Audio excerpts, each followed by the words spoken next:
malignant. In October of 1871, in Mrs. O'Leary's barn, a fire initiated. Story says that she was milking a cow late at night. The cow kicked over the lantern, and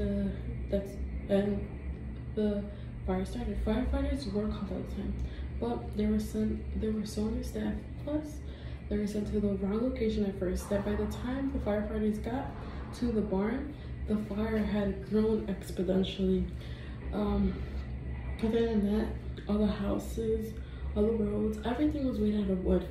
That by the time it reached the river, they thought it was gonna stop, but they were wrong.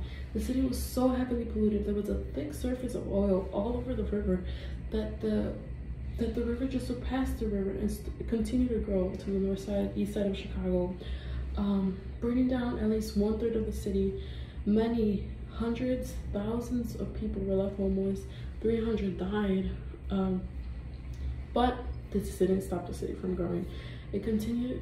Many architectures flew into the city and started to build what is now known as Chicago.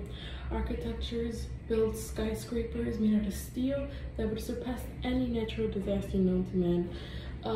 They built one of the tallest at that time in the 19th century.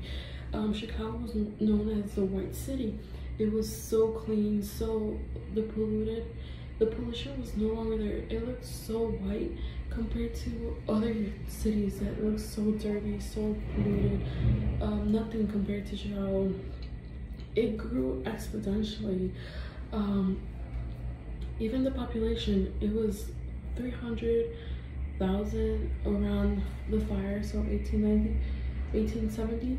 By the time it reached the late 19th century, 1890s, around there, population grew to 24 million people.